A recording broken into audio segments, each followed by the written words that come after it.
খেলার মোড় তো এবার অন্যদিক ঘুরে গেছে। ভারত এবার বলতেছে বাংলাদেশকে তাদের সরকারি রাষ্ট্রীয় নিরাপত্তা দেবে, কিন্তু বিসিবিও না করে, বিসিবিও সরাসরি না করে দিয়েছে যে যেখানে আমার দেশের এক প্লেয়ার মুস্তাফিজের নিরাপত্তা নাই, সেখানে আমরা পুরো দেশে কিভাবে যাব কোন নিরাপত্তায়? ভারতের তো পুরো মাথায় পারে, এবং তারা কি করবে কিছু বুঝতে পারতেছে না। এক মুস্তাফিজকে নিয়ে এত কেলেঙ্কারি, অন্যদিকে বাংলাদেশে ভারতে যত ম্যাচ আইপিএল বা অন্য যে কোনো ম্যাচ সবগুলো সম্প্রচার বন্ধ।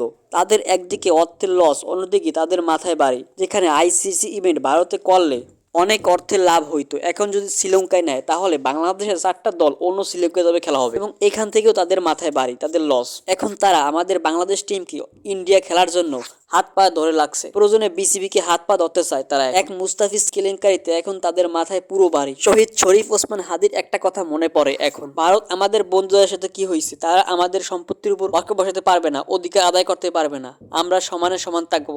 এইবার ঠিক আছে তাদের সাথে হাড্ডাহাড্ডি লড়াই হবে। কেন তারা আমাদের সাথে এরকমটা করছে? আমাদের একটা প্লেয়ারকে তারা নিরাপত্তা দিচ্ছে না, এখন তারা আমার আছে দলে কিভাবে নিরাপত্তা দেবে?